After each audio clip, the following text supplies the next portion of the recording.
Dear students, in this video we will deal with the nitrogen estimation by Geldahl's method. Now in Geldahl's method you can see this apparatus. Here we have taken the organic compound containing nitrogen in a flask and it is heated along with concentrated sulfuric acid, or you can say it is digested with concentrated sulfuric acid or degraded with sulfuric acid to form all the nitrogen in the compound is converted into ammonium sulfate. Now this ammonium sulfate formed here is transferred to this Geldahl's flask in this apparatus, where it is treated with NaOH solution, and NaOH along with the ammonium salt helps in the liberation of ammonia. So the ammonia evolved will be absorbed here in the known volume of a standard acid solution.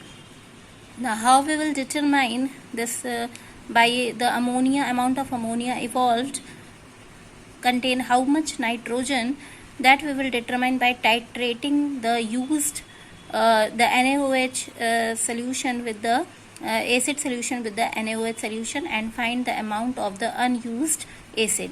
So for that, let's take the example here how the calculation can be done. Again we will take, let the mass of organic compound is equal to m gram. We have taken the mass of the organic compound as the m gram. Now the volume, let the volume of sulfuric acid used in this process of molarity m is equal to V ml. Total amount of sulfuric acid used in this process is V ml. And let the volume of NaOH of molarity m used for titrating the excess sulfuric acid be V1 ml. Okay, this much is clear. The mass of organic compound is m, total amount of sulfuric acid used is V ml of molarity m, and volume of NaOH used for titrating the excess sulfuric acid is V1 ml. Now this V1 ml of NaOH will be equal to how much ml of sulfuric acid of molarity m, that we can see from this equation.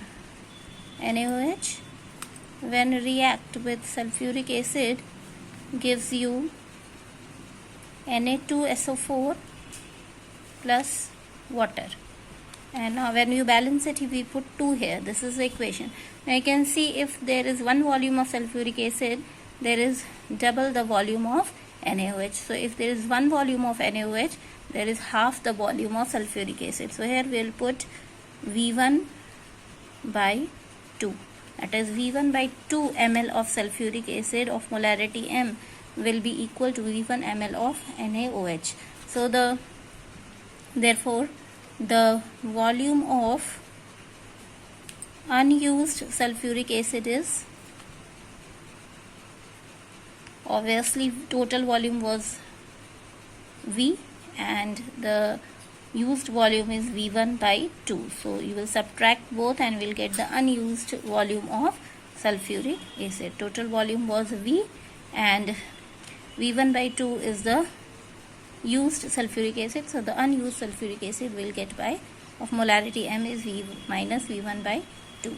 Now this V minus V1 by 2 ml of sulfuric acid will be equivalent to how much amount of ammonia solution of molarity m. So this we can determine with the help of this equation, that is ammonia when react with sulfuric acid will gives you ammonium sulfate. This you have read.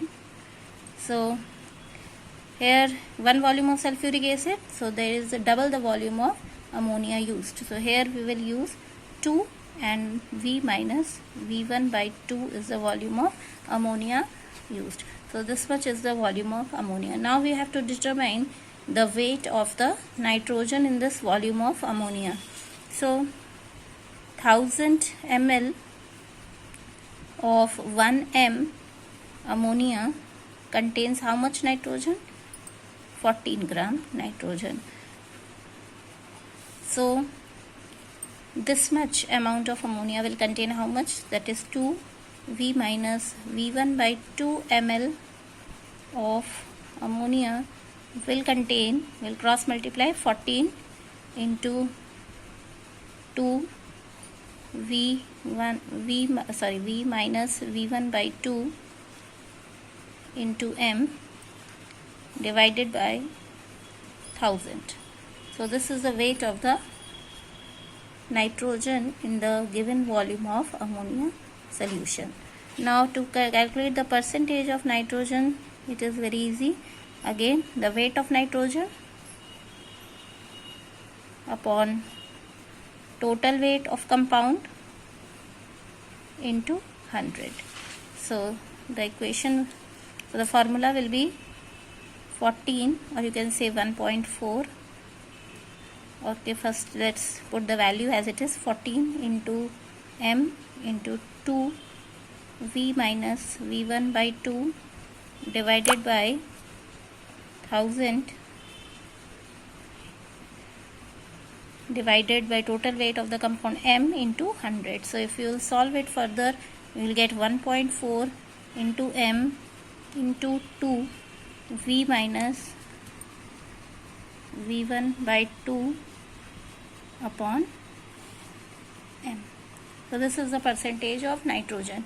Now this Gelder's method is not used in the compounds containing nitrogen in the nitro group, azo group. Azo group is N double bond N, and the ring compounds like in pyridine. This is the formula of pyridine. So these nitrogen compounds does not apply for the estimation of nitrogen, because in these compounds the nitrogen is not converted into ammonium sulfate, because we are dealing mainly with the formation of ammonium sulfate here. When it is converted into ammonium sulfate, that's why this process is possible.